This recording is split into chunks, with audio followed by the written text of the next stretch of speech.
before we start, a couple of rules. There are no rules. Whatever you can say whatever you want. You can swear. You can tell stories. I don't care. Cool, dude. Well, yeah, we stream all the time, so and they're definitely not PG. So a few fucks, Cool. a few fucks will probably come out during this. Not a problem. Not a problem. It makes it more fun. I'm immature and I still laugh at swearing. So. What did we just see? I don't know if you posted it. I just saw a fucking meme yesterday that said, I don't know when I'm gonna get too old to not laugh at 65 Suns revolve around Uranus or something. Oh yeah, I posted that. And I just was, yeah. I was just like there are 65 Earths that can fit inside Uranus. yeah, and I just fucking died. Yo, it's your boy Rockit and Vinny Noose, And we're Rockit Gaming. and you're listening to our interview with Elaine. Is it Elaine? We gotta do it again. Alright, here we go. Yo, what up? It's your boy Rockit and Vinny Noose, And we're Rockit Gaming. and you're listening to our interview with Elaine Goodman. You fucked up interview. I know. You can put that one in there. What up? It's your boy Rockit and Vinny Noose. Oh shit, I forgot. Okay, All ready, right, go. one more time. Yo, it's your boy Rockit and Vinny Noose With Rockit Gaming. and you're listening to our interview with Elaine Goodman on goodman.com.au. Gogoodman.com. God damn it. Alright, one more All right. time. This is it. This last one. This is the last one. Yo, what up? It's your boy Rockit and Vinny Noose From Rockit Gaming. and you're listening to our interview with Elaine Goodman on gogoodman.com.au. In order to try and understand the concept of Rockit Gaming and the idea, I want to start from the very beginning. Are your first loves music or movies and gaming? Where did this all start? I would say for me, Rocket, it started as gaming, but that's just, I guess, like as a kid, I just did a lot of gaming, but music followed suit. Like the only things that I ever did in my whole life growing up was music and video games was it, for me personally. So they go hand in hand, but gaming came first. Yeah, for me, music came first, and then just like a love for gaming was something that just added a spice to the music when we decided to go this route, and it became way more fun to write music about like all sorts of different kinds of topics and write in different genres and stuff like that. So like it expanded my music portfolio, and that's what I focused on most. And the fact that it's about video games, video games are just characters at the end of the day, so it felt natural almost. It was really cool. Right, and I guess in terms of gaming, are we talking Nintendo 64? Are we talking Super Nintendo? Are we talking Atari? How far back? I started on Super Nintendo personally. Or are we talking Vinny. Microsoft 1976? Yeah, I grew up, my first video game that I'd ever played was Resident Evil, and I think that was 1996 that it came out on PlayStation. And my dad is a huge horror fan and got me into like scary games and scary movies. Like my first movie was Alien when I was like 6 years old or something, and definitely not something you should show a 6-year-old. But anyway, he would like force me to play these scary games as a kid, and like Silent Hill and Resident Evil and anything survival horror. So that totally like warped my brain at a young age as to like desensitizing me, I guess. But it's our genre that we thrive in really well now actually is kind of that horror hybrid rock, like electronic style, like a really dark kind of Nine Inch Nails, but more melodic and pop focused. Yeah, I in a mean, way. and me personally, I mean, video games started for me, Vinny, as a way to spend time with my dad as well, but it definitely wasn't as dark and fucked up as that shit. What was your first movie, Vinny? Yeah, my first movie? God, I mean, like any of the Disney movies, like Well, hold on, normal kid, my first like movie Aladdin was- or The Jungle Book. No, Aladdin was also my first movie. I would storm around fucking the Yeah. Prince song. Prince Ali. Yeah, but yeah, I would play like Donkey Kong Country with my dad after he got home from work because it was a 2-player game, and we would just like swap in and out. And apparently, like I was talking to my brother the other day, and apparently that game's like really difficult, and he played it with one of his friends, and his friend's like, I've never beat it, and my brother and I are both like apparently like the best at that game ever, which is kind of crazy because we can beat it like no problem. So you played Donkey. Back in 1990. Yeah, just like I played it every fucking day. So Vinny was Donkey Kong with his dad. My dad was making me play survival horror games, crying on the couch. Just like standing over your shoulder, just being like, play this. Where did you guys meet and come up with the idea of Rockit Gaming? Was it like love at first sight, or was it like you could just struggle to find something to connect on? That started with Rockit, actually. So the story of like nerdcore and what we do stems back to around like 2000. I guess like the YouTube side of things stemmed around 2007, 2008. It did come. There was nerdcore before that, but what we like, we're the YouTube side of it. And it was my freshman year, Call of Duty World at War came out, and Nazi Zombies was like a huge hit back then. And my roommate and I at the time put out some shitty song that we made in like 10 minutes on GarageBand. And we put it up online, and it got like 500,000 views. And back then, that was crazy on YouTube. We were like, what the fuck? What happened here? So we put out another one, and it did really well. And then we formed a group called Borderline Disaster, and our main thing was zombie songs about Call of Duty. And then we teamed up with the YouTube channel Machinima, which at the time was like you had to be a part of a massive channel back then to have your videos seen, and that was a massive channel back then. So we had our videos featured on the channel Machinima, and we met these guys, JT Music. They were called JT Machinima back then, but we met them 10 years ago, and now they have the most subscribers on YouTube in our genre. They're like out of everyone, they are the longest running guys. No. Sorry, getting a call. Getting a call from another guy that does what we do, actually. Yeah, we're really close. We're homies with everyone in our community, so they're always calling and asking for. He's probably calling to ask about mixing. Mix. But anyway, yeah, we're kind of like the mixing gurus, and everyone kind of aspires to be as good as the sound quality, at least, as us, because we have. Granted, we have probably the most expensive studio out of everybody, which is cool. So we definitely pride ourselves on our sound. But anyway, back what I was talking about. Yeah, so we hooked up with the guys JT Machinima back then, got really close with these guys, and we told them, we were like, hey, your song's really cool. And then they said to us, like via Skype back then, they're like, hey, your stuff's really cool. One day this will be really big. And then we didn't talk for 10 years. And then we met again once Rockit Gaming started, and they actually helped kick off our brand new channel when we decided to redo this. So yeah, fast forward 10 years later, not 10 years, almost, it's like 7 years. It was like 7. 2015, Vinny and I met our last year at Chico State in California, songwriting class, and we didn't like each other for a few years we were in the same major for years, but didn't really know each other. And we heard each other's songs in a songwriting class, and we were like, whoa, your stuff's really good. And he's like, your stuff's really good. And so we just hit it off as like a writing duo and started writing a bunch of shit together. And this had nothing to do with video games. This was like just writing songs. Yeah. And so Vince moved to the Bay Area, San Francisco, got a corporate job. I was working as a sales manager up in my college town, and I started okay, my buddy who was in Borderline Disaster was really successful with YouTube and mobile gaming. He's like, yo, you should start up your music thing again and do it about video games. So he kind of like pushed me to do it. So I started that in 2015, and JT Music were the ones that helped push out our first video, and it like kind of kickstarted us. And from there, it started picking up, and I was like, okay, I'm going to fucking do this, because no one else, there's not that many people that do this. No one has the songwriting quality or capabilities as I do, and nor do they have the ability to create the mixes and have it sound as good, because I was doing movie trailer music for a long time. That's how I kind of like funded the music studio that is today.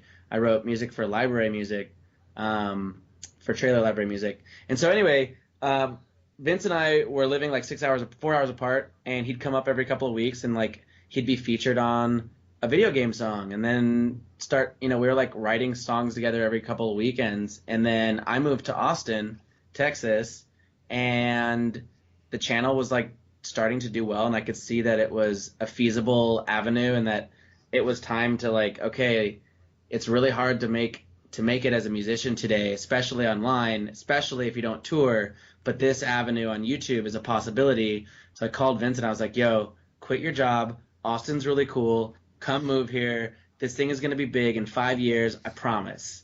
And he fucking quit, moved out here, and here we are today, 3 years later. It's like 3.5 years, and we're fucking kicking ass.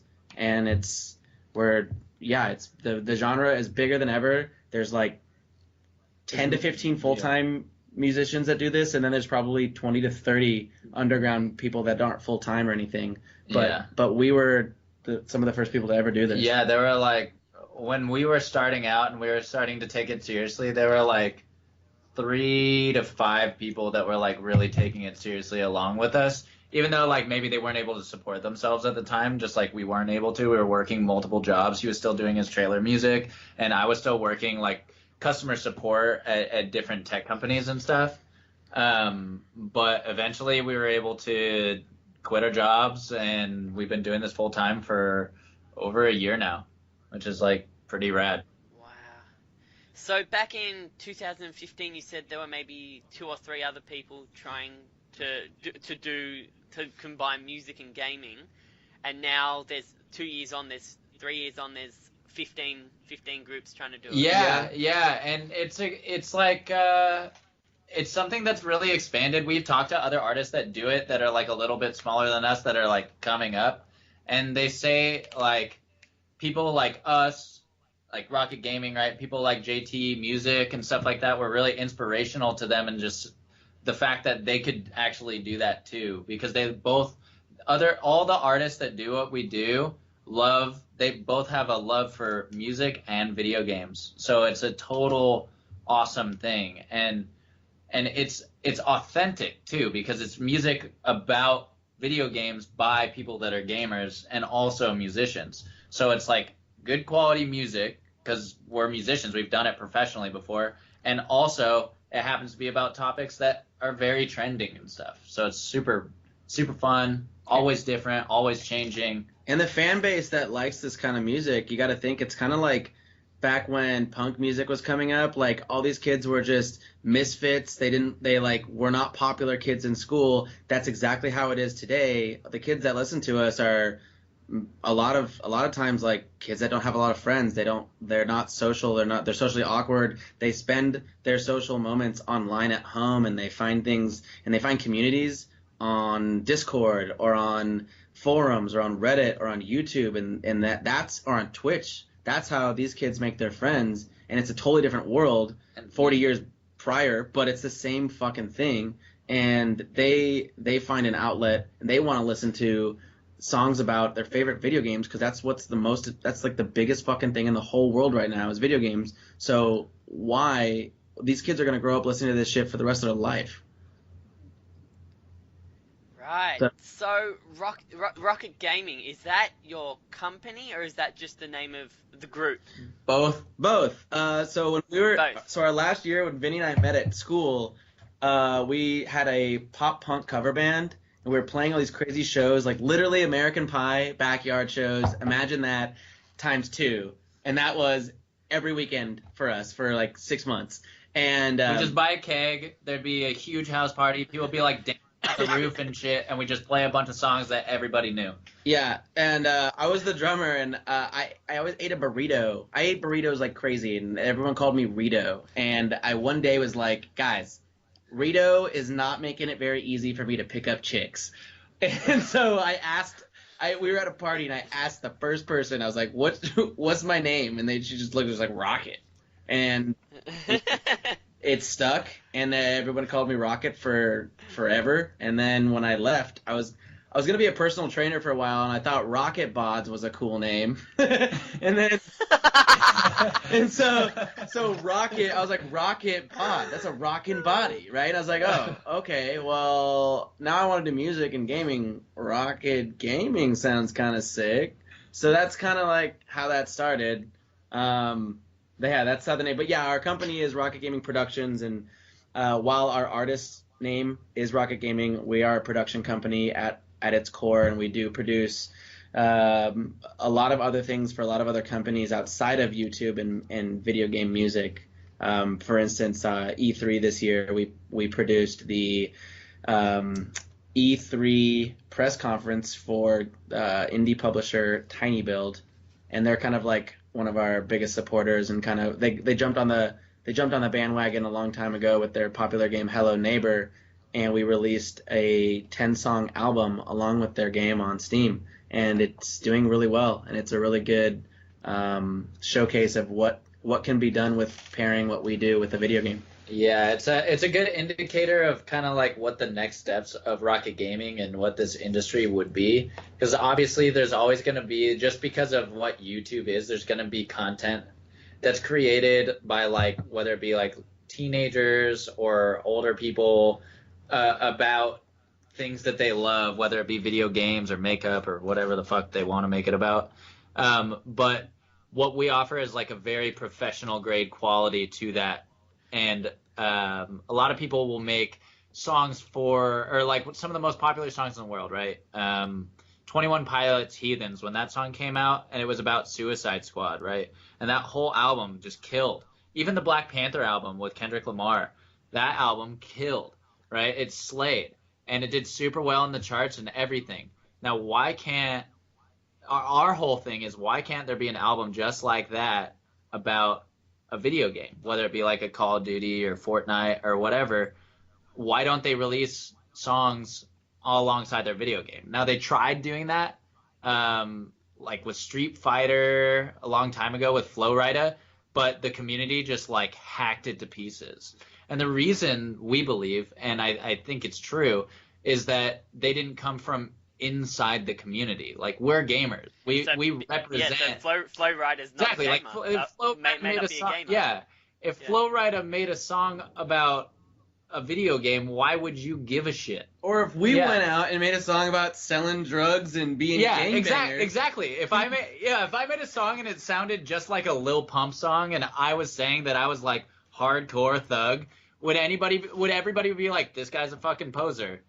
Yes.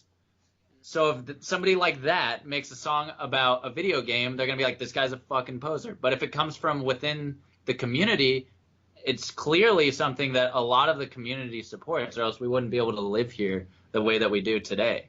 And if that goes paired alongside a video game, like it was with Tiny Build, you know, alongside their Hello Neighbor game, I think it could be very successful with people within the industry, because it's coming from an authentic source. So, living in Austin, is that because I'm assuming almost 100% of your brand is online?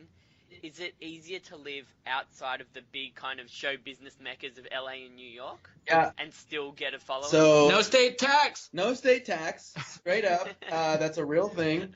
And cost of living is it's 10 times cheaper than California, which is where we're from.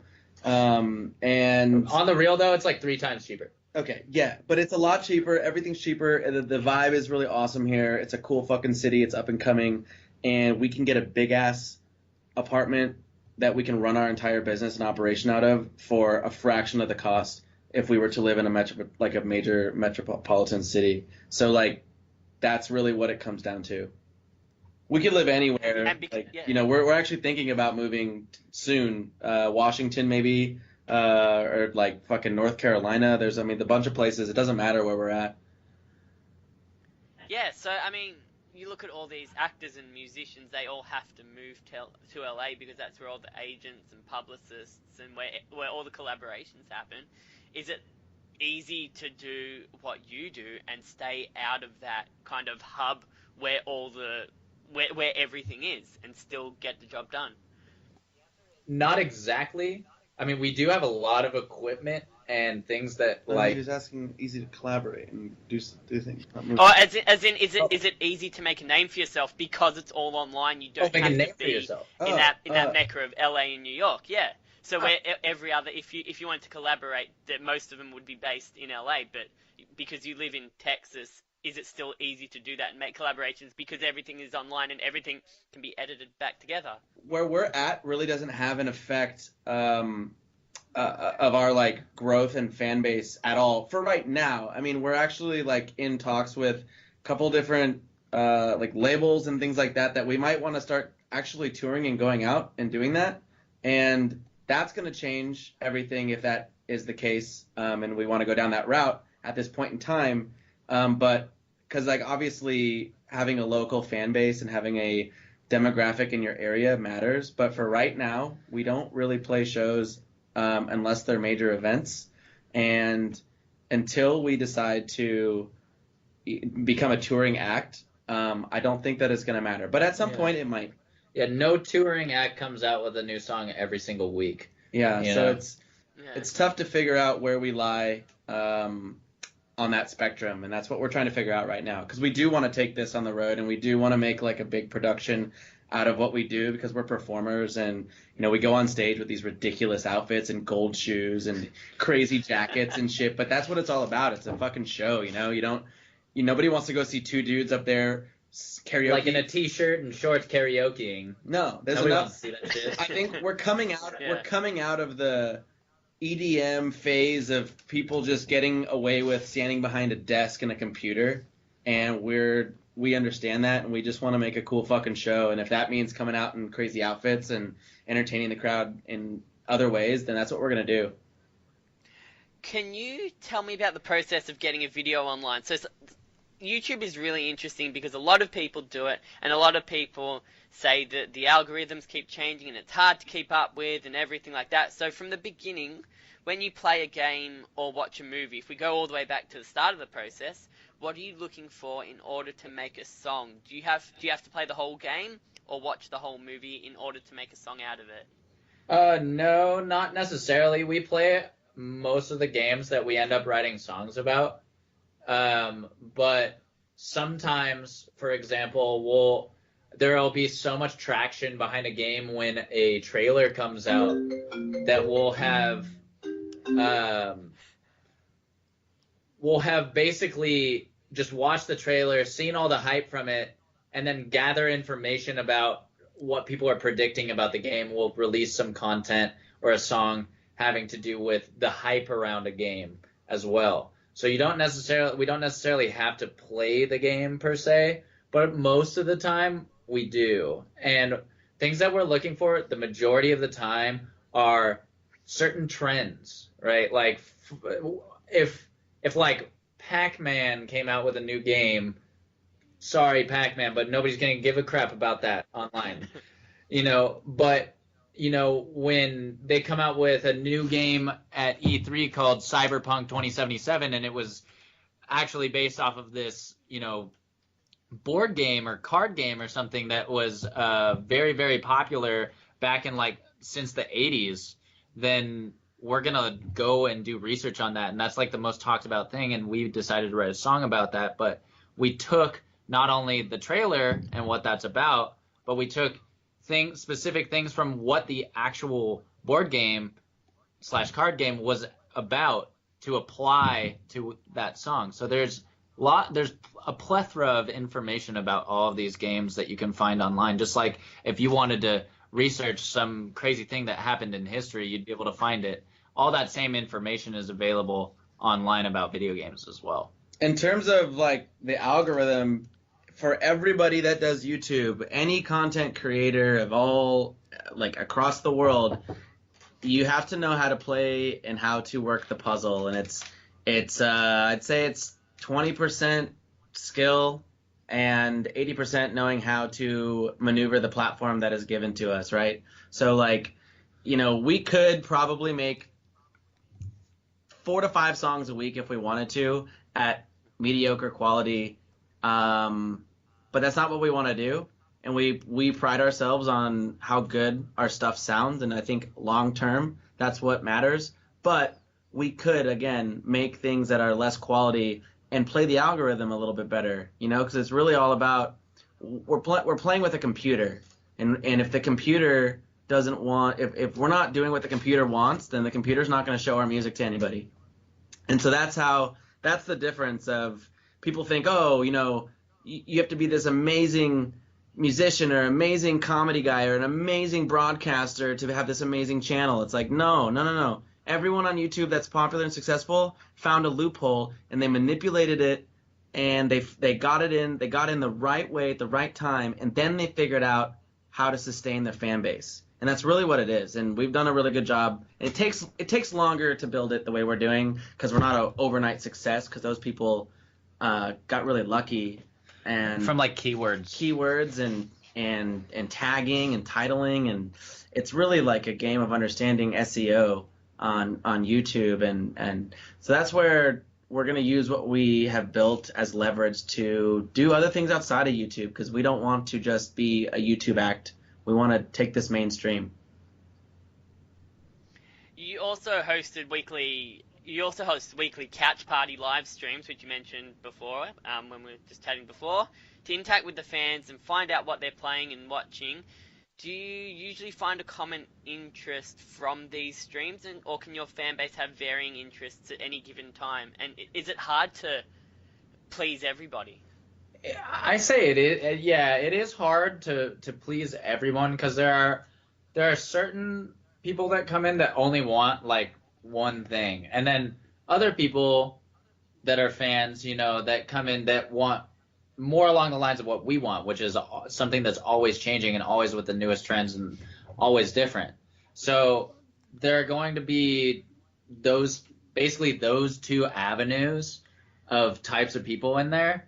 But, you know, you got to have a love for both of those avenues, because you can understand why there's one of them, right? The overly obsessive about a singular topic type fan, and then also the people that are like us that want to hear all that new content. So it's always going to exist on both planes, but most of the people that come in on our couch parties, they're there to watch us goof they're there off. to watch us goof off. We go. So you should tune in. We used to go, and we'd have like 5 shots before we'd go on camera, and we would just get blasted and wear our glasses and we would sound terrible, and we'd make up these songs about anything and everything, and they'd be super vulgar and just ridiculous. And then we were like, man, we kind of sound shitty when we're wasted, so let's not drink so much. And then we started sounding better, and so now we found out, hey, we sound better, we play better, we remember the lyrics, and we actually perform pretty well when we're not wasted on camera. So now so that's kind of how like the glasses kind of came about. It was like, oh man, we could be drunk on camera and nobody will ever know if we wear these glasses, and they kind of stuck. But yeah, it's really like we carry the mentality of go on camera and be ridiculous and sing about farting and shitting and all of the like the fan base, the fans that are watching. We ask them to type in things in the chat and we sing about them, and a lot of time it ends up with putting a finger in someone's butthole, and that's just the way that it goes. And it's like, it really, like, we want to bring that to like a live stage too, because growing up, like, I love Blink-182 personally, and those guys just went and made pee-pee poo-poo jokes on stage, and I fucking love it, and I still love it. And it's like, I'll never be too old to enjoy that, and I think that goes for a lot of people.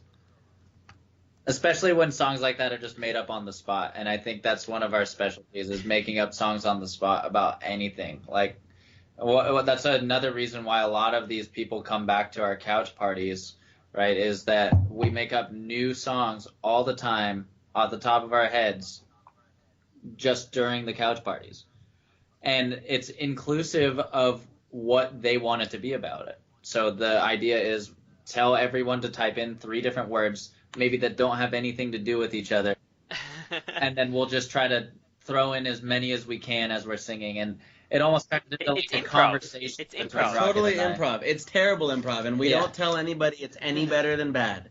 Yeah, and we always are like, well, that one was bad.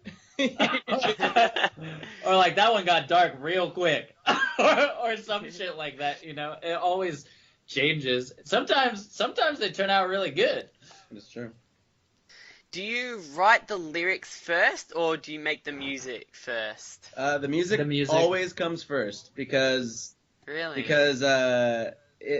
everything has to be molded to the feel of the game. And we used to do a lot more just like, I think we did a lot less of that, I think, a long time ago when we first started, of like, we were just like, all right, we're going to be this like crazy killer pop. We're just going to write pop music, and we still do. But now we really tailor it to the game a lot more than we used to. And we just make sure that because basically the idea is if this is good enough, company wants to buy it, they're going to want to buy something that sounds kind of like their game, right? So the melodies come to us as the music is already kind of put together. But I often go on runs. So there's a lot of songs like we're really big into fitness, and so I go on runs and I go on runs without music a lot, and I'll just like hum a melody, and I'll come in and I'll record it and put that to something. It's just a melody. It's not a song, but that's kind of melodies do come before the songs sometimes. On occasion. And the videos. So how long does it take to put up? Because your videos are absolutely insane, and from the ones I've watched, you're not even in them. They're like graphics. They're scenes from games or scenes from movies. You've done a couple about Deadpool as well. So how long does it take to put the whole package together to get it ready to upload per song? It takes like 3 to 6 days to do the entirety of it, from inception to final product. So it's like, basically the process is we have an instrumental, or we create an instrumental because we saw a game or a movie and we were interested in this topic. We write a melody, we write lyrics having to do with it, and then by the time that's done, we record it. And while Rockit is mixing the song, I'm creating either the video or the lyrical typography, so like the fancy looking like emphasized text over the videos, and then I'll do the other one basically during the mastering process of the music side of things. So it takes like the same amount of time to create the video that it does to mix and master the song. We've been doing 2 songs a week for the past almost, like 8 months. Yeah. 2 songs a week. So if not, we're churning them out like every 3 days. Basically. Yeah, and a lot of times, so 3 to 6 days, but if something comes out and it's pressing and we know that that's going to be a hot trend, we're able to do it in less than 24 hours, and we've done it before. It's just it's a tough day. But if we need to do it, we do. But the rewards, Yeah, we'll work for like 12 hours straight if we have to. Something I've always had a little interest in is rapping, and I'm like 5'3" 3/4", and I'm white, so go figure. It's so much fun if you can actually write one that sounds good and makes sense, and I've tried it once or twice before, but we won't go there. How do you build... The key thing that all rappers seem to have is that confidence or cockiness, or the Yiddish word is chutzpah, that comes out in their tracks, in their videos. How have you built that kind of cockiness? It started with us putting sunglasses on while we were recording songs. Yeah, I mean... That's a real thing. We were like, we'll sit behind here and we'll just be like, yo, today you sound exactly like Adam Levine. Let's fucking go right now. You are Adam Levine. There are 3,000 people watching you right now. What are you going to do? Yeah.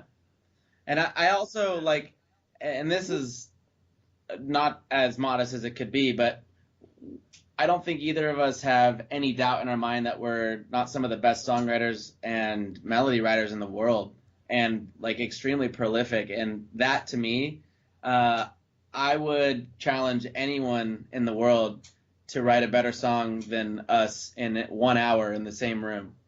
And I don't think that they could. I'll agree with Like, that. I guess some, like the voice coaches always talk about putting emotions and connecting with the song. Are you doing that in a different way because it is about video games? It's not about your personal kind of life experiences. Does that help? It's all a character. It's a story. So Yeah. My Chemical Romance, or Green Day's American Idiot they're not talking about anything but stories, and they're talking about people, and they most likely weren't themselves. And all it takes is a story. There's, what, 7 types of stories or something like that in the whole world, and all it takes is, put yourself in that shoe of the hero or the villain or the fucking princess who needs to get rescued or whatever the story is. Put yourself there, what you might feel like, and it's really fucking easy to be there. It's all, you just have to think about. I mean, everyone's been in every situation before, whether or not it's a game or not, or you're on top of a castle with dragons on you, or you're in the middle of the street getting held up at gunpoint, or you got into a car accident. It's all the same fucking shit. It's all just a couple emotions. So you got to just figure out where to put those and what the scenario is. And you tie that realism to whatever character it is, because at the end of the day, those video game characters or movie characters or whatever, they experience emotions, and the reason why people connect with them is because it's something that they can connect with on a real level. So if you write from the perspective of one of these characters, then something real comes out, whether it's something that you experienced or something that that character experienced that you just could connect with. So the feeling is all there. It's always been there. It's strange. Your demographic, as you described before, a lot of it can come from people who may not connect with real physical people a lot, who don't have a lot of friends, who don't have a lot of commonalities with people at school or anything like that. Is there a sense that you're, I guess, playing with, well, not playing, but you've got this kind of demographic who may not have the best kind of health mentally, and you've got to try and, do you have to be careful in any way to try and, I guess, make sure that it's not too violent, that it's not too kind of outgoing, because you don't kind of want to pass on the wrong message in case it is believable? I think we really try to, as much as our fan base are young kids, I think that it's up to them to decide what they listen to, and it's not up to us to make content to tailor necessarily to like an age group. Because you know what? Like when I was growing up, my mom said you can't listen to this because it had the word fuck in it. Well, I did it anyways because I wanted to. And these kids have whether or not, they have a bad home life or they don't have friends or whatever, they are going to make the decision to listen to us whether or not someone says no or not. And we believe that we are mature songwriters and musicians, regardless of if it's about a kids game or not. The kids game that we're writing about, that we're really popular with, Five Nights at Freddy's, is about animatronics that go and kill people and stuff them into animals. Like, it's fucked up. So, like, if you put a PG coding on it and don't say that, then sure. But we don't do that. We go in and say the teddy bear comes in and rips out your eyes and you're bleeding all over the floor. And so that's the way we go about it, and that's the kids fucking eat it up. They love it. Performing live, how big do you want to be in terms of performing live? Are you dreaming of Madison Square Garden? Oh yeah, absolutely, 100%.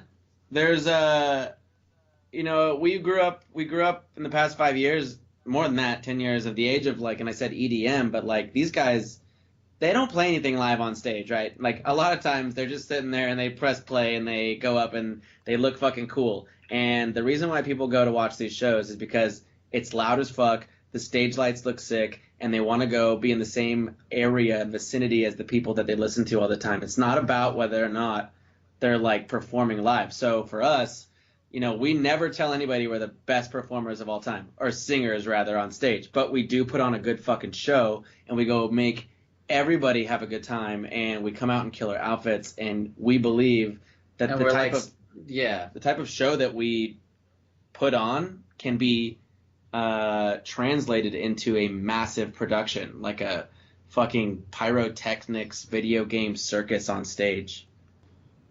When you do your couch parties, do you get people from all over the world listening? Do you kind of get a gauge of where they're from? Absolutely. There's a lot of people that come at 3 a.m. or it's 4 a.m. Yeah, we used to have this one guy who actually, he's like an up and coming guy that does what we do. He's just a kid though. He's not awesome, but he used he's to. Just a kid. He's not awesome. Yeah, he's not one of the people that do like what we do professionally. He's a kid that aspires to be someone like us, and I commend him for it.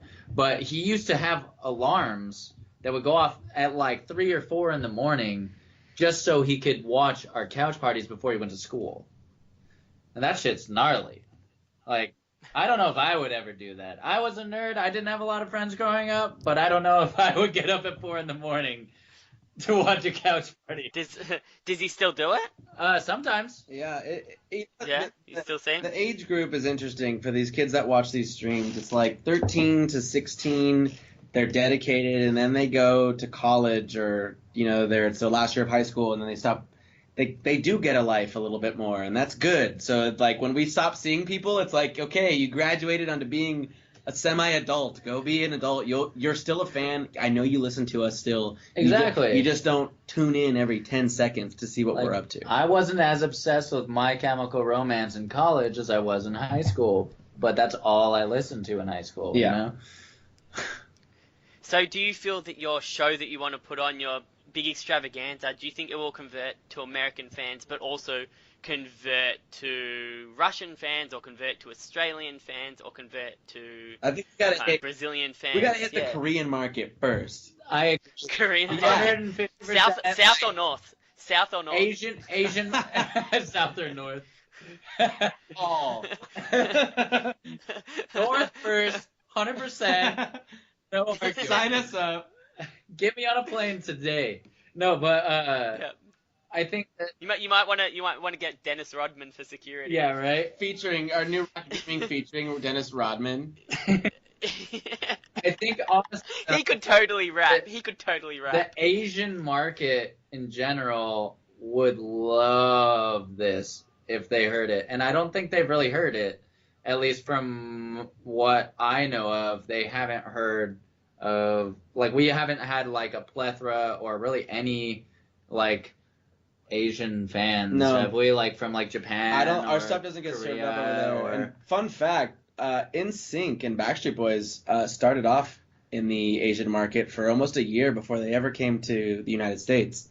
So like the fact that pop music does really well in the Asian markets in yeah, general. like K-pop in general. Yeah, and we thrive in the pop market for sure. And I think not only as a band, but as songwriters, like, we want to expand and write music for other people, because we can write 400 songs in a year. And maybe not all of them are number ones, but I can bet you maybe 50 are, So have you ever considered getting your songs translated into Japanese? we're too busy. We're too busy. Like, that, there's so many different options of different places that we can go with stuff, but that would come if we had a whole team of people that are dedicated to reaching out to like one avenue or whatnot. But we don't have that. We got 2 guys, and we got our friends that are support, and that's it. So we do what we can with what we have, and we've come so far in such a short period of time. It's definitely not stopping anytime soon, and it'll get there. It's just going to take time since we want to keep it so small. Can you predict if a track will get 10,000 hits or a million hits? And can you predict which tracks are more popular online and may not be as popular if you do them live? Yes. Yep. You can predict it. What are you looking for? Specific topics around songs, basically. It's all about knowing the YouTube algorithm. And yeah. What we've noticed, which is interesting, right, is like YouTube plays a part into Spotify's streams, right? But a song that does well on YouTube, we call it being Tubi, is something like, a parody type video, or something where you're doing a rap with, let's say, Pokemon. Everyone knows Pokemon. You're doing character voices for all these Pokemon, right? That's something, Tubi, that would do well on YouTube. That is not something that will translate well over to Spotify streams, because who the fuck wants to listen to that, right? Nobody. So we've figured out that, sometimes you got to sell out and do a couple Tubi tracks and make some money to pay rent, and then the songs that don't do well, like, we've had some songs get less than 20,000 views on YouTube. They get 100,000 views or 100,000 streams on Spotify because it's a good fucking song, and Spotify's algorithm picks it up because people are listening to it for the song that it is, not about the game or the video. So there's like, it's very, either way, certain games are always going to do well on YouTube. So you can always bet right now, Fortnite, Five Nights at Freddy's, Bendy and the Ink Machine, Hello Neighbor, fucking Call of Duty even, like Zombies, things like that, Cuphead. There are like staples that do well for everyone across the board. And then it's everything in between that you have to kind of take a gamble on, and everyone takes a gamble on it, regardless of if you're doing music or just general content. What are your favorite franchises to write about? Oof. Zombies. Zombies, Call of Duty Like, Zombies. that's still like one of my favorites. Because it's so fun, dude. Any- Just talking about like killing zombies and shit. anything dark and anything that you can twist into, like even Friday the 13th, this game that came Oh out. man, that was so fun. Anything that you can twist into writing about like decapitating or shooting and blowing brains and blood all over the place, like that's cool because you can come up with cool ways to say that. Yeah, like our Friday the 13th song was "My Heart Broke into 1,000 Pieces" or whatever. The Like, refrain was "My heart into 1,000 pieces," and like 1,000 pieces. That's something like fucking everyone's heart breaks in 1,000 pieces, so nobody fucking knows it has to be about literally ripping my heart into 1,000 pieces, right? So that's like, we're like, oh shit, someone who doesn't know about this will think Yeah. about, maybe a fucking breakup when really it's Jason taking out your heart and slicing it up. and it sounded soft and sad the way that we wrote it, It and was sad. that song took off. That song did really well. Yeah.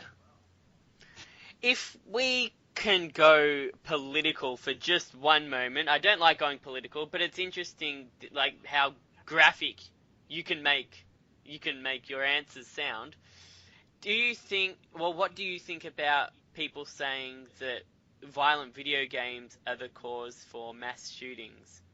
I don't agree with it because everybody in Western civilization has the same access to video games that the U.S. does, and even though U.S. is much larger and something like that. Personally, that's Vinny's perspective. I agree. I really think the United States has a problem in general that's aside from video games, and aside from the United States, I think that it's a blame game, and I think that you could say that you could go on any website on the fucking internet and look at whatever you want to look at, and if you enjoy watching people dying on Reddit, you can watch people dying on Reddit all day long. It's like, so take away Reddit. Go, like, there's a million things to put blame on. The people that are going to do those things are going to do those things regardless. Yeah. What it comes down to is access. We covered that there is competition for your demographic now, but do you feel like there's competition for the level that you're at, or do you still feel like you're ahead of the curve in terms of your demographic? There's 100% of competition. We are really close with everyone everyone we're really close with in our community, but everyone is still out for themselves in a way, and I think that that's good. It's healthy competition. Like, we all do collaborations. We're all featured on each other's songs one month or another. Like, everyone's been on everyone's song at some point, and there's no bad blood anywhere. But at the same time, who wants to be the first person to go mainstream in a new genre? Everybody. So there's a massive competition. But, the level of quality that we have, if one person gets successful, everyone's coming along for the ride because there's going to be companies shopping for the competitor. And there's not that many of us. Yeah. So, like, one goes, we all go. And it's going to be be great for the genre as a whole. Yeah, as soon as, regardless of if it's us that gets picked up first or another company that does exactly what we do or like something similar to what we do, everyone's going to get noticed. Everyone also has their own unique. No one's the same. No one is the same. That's the most fun part about the entire genre. There's not another us. There's not another JT Music. There's not another Fable. The people that are what they are, there's no one that sounds like them. And it's really cool. So that's something unique. Do you remember the first time you finished each other's sentences? Dude, it's been Our proximity of living It's together, really brutal, man. our proximity of living together has been too close for too long that we're like same. It's beyond the same brain. Yeah. Thinking. All right, a Hive few more mind questions. over here. A few more Periods questions. at the same time. Do you feel like your genre would do any well on talent shows like The Voice or like X Factor? No. I don't think Do you so. think you could turn a chair? No, because you know what? I'm gonna be honest. None of us are all that great at performing live, and I don't say that we could put on a fucking show, but that's like saying, you go and see some bands live, and you're like, oh, they're not as good live as on the record. Well, that is totally true for our type of music, and that's not to say that we don't go and play a fucking show, but we're not like studio singers Yeah, that are yeah. gonna go and blow people away. I'm Like, not Ariana Grande over here. we're studio musicians. We are not performing singers that like I would never say that I'm gonna be a better singer than anyone. All right, here's one. I'll ask Rocket a question here. How many vocal lessons have you taken? 0. Exactly. Next question. All right, so you feel like you'd be better if people are already looking at you from the start. Think of it like a band. Yeah. A band goes out and they're running around on stage and they're heavy breathing into the microphone and they're fucking panting and they can't sing. They can't sing the chorus because they just were jumping up and down for 5 minutes. That's us on stage. But at the same But time, everybody in the audience knows what the song is, so they're singing along and they're making it sound better. yeah. But put us on a chair with some acoustics, we sound good. Sound decent. What were your expectations of your first video you uploaded 2 or 3 years ago? Hopefully get some Do views. you remember that moment? Do you remember that moment? Hoping to get 500 to 1,000 views in the first month. And if we don't get And what happened with it? what? What happened? And what happened with was it? the first video? Was it Alien I can Isolation? tell you how many views that video got right now in the yeah, first month. Yeah, let's go. Let's check it out. So that was the initial expectations, and then it was like, I remember the day Vinny and I used to party hard, and we still do sometimes. But the day we released this song about Call of Duty Zombies, and it had this crazy lyric in it, and it did so well, and it was this Which like really song? profane song, Which song? Island of Despair. Oh and yeah. I dude. remember. Oh, my mom didn't want to listen to us anymore because of the lyric. Yeah. Not even joking. So, anyway, you can go listen to it. It's got a brutal lyric on the chorus, but it was getting 80 views an hour, and I remember it got. We went out and partied. We literally were like, dude, 80 views an hour? We gotta go party. If something gets 80 views an hour now, that means we're dead in the water. So I just pulled up the first song we ever released on our channel, Alien Isolation, and let's change the time frame on that, can you? Yeah. Overview. I did. So this thing got, in the first day, this thing got, Oh, it's so small you can't even see it. I can't see it. It's less than. I think it's 264 views. Yeah, it's less than 200 views. So this thing, just so you know, has. Here we go. Okay, well, first day it got 1,000 views, but this is on Rockit Game. This was after the spike, but it was getting like 32 views a day and has never really gone above that. So anyway, after that, it was pushed by JT Music by that first time. So it had a big push on a big channel. But after that, we just totally died. But yeah, in short, hoping 1,000 views in a month was huge for us.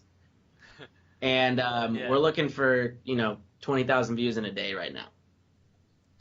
Is that big in your opinion? 20,000 views in a day is decent. It's decent. We've had a few Yeah. songs go viral, Yeah. and when something goes viral immediately, and it really is obvious. When something gets 100,000 views in 2 days, shit like that. That's when something's gonna be a 1,000,000 view video. But again, it's not up to you. It's up to the computer. It's up to YouTube. What's the favorite track you've made? Ooh. Out of 212 songs. Yeah. Well, that's just on YouTube. Yeah, that's true. Gosh. I don't know, man. I think that our favorite songs, and I speak for Rockit too when I say this, but I think our favorite songs always change. Just because the production value gets better over time. It's all production for us. If you think about how many songs we write, it's not. Look, Meantime is pretty sick though. Yeah, Meantime is. I would say Meantime. Call of Duty Meantime. Yeah, it's one of my favorites. Sick. And Empire. Empire as well, a Cuphead song. Helena, Afraid of the Dark. There's really like the One Woman Army is also pretty sick. Now, sorry, we just pulled up a playlist. The rock hybrid. Oh, Becoming Human is amazing. Oh yeah. Okay, there's. You're a superhero. Sorry. Yeah. So really though, like, because we write so many songs, like we're unable to be tied emotionally to them, and that's like a fact because it's kind of like a grind, right? I couldn't tell you a lyric of a song that we made 2 months ago. Couldn't tell you. And it's not to say that like we're not connected to it. Once it plays, we're back at it, right? It's like we're time traveled, but like there's no way to feel like connected necessarily to each of these songs. And again, we pride ourselves on songwriting ability, production. We want to be as close to a record that you would hear off of Interscope or Atlantic or fucking, Sony. We want to do that without ever hitting a studio. And every single release, we're honing in on that skill and making it better and better and better. And we want to just show up on someone's doorstep and say, buy this. It's fucking better than what you can make. And that's where we're going. Right, because I've interviewed a lot of people involved in comedy and people that have created sitcoms, and some of them can, like, from the first season, it's like they've created sitcoms in the 90s, and even today, they can quote lines that, like, they know scripts off by heart because they were so involved in the whole production of the show, and that kind of points to them being an actual fan of the show as well as being the creator of it. Are you guys fans of, and you guys are fans of your genre as well as creating it? 100%. I would say we're fans. We don't have time to listen to much any music at all. Like on occasion at the gym, put on a quick playlist for an hour, maybe catch a little bit of it, but we're literally making music 7 days a week, so it's really hard to listen to outside influences. And the only times, like, Vinny does it more than I do because he's kind of like the trend finder, and I'm just making music a lot, like the instrumentals. So it's, for me personally, I don't like to listen to that much. It influences me in a way that I don't necessarily like all the time. So I kind of just stay away from it unless I really like something. But a general rule to listen to just what's going on every couple of months is good, and see how music is shaping and changing because it's different than it was a year ago. There's no drops. There's no rises and drops anymore. The rise or drop game is out. EDM's on its way out, which is kind of cool because I'm sick of it. But again, yeah, it's I don't think our process is long enough to really stay attached to lyrics. Like, we write something in 2 hours, we record it in 2 hours, the music is done, the video's done in 5 days, we're on to the next thing. We're not there on a movie studio or a TV show to sit there for 2 months going over lines. So I think it's a little different. If you could collaborate with anybody of your choosing, who would it be? Who mainstream is a gamer? Man.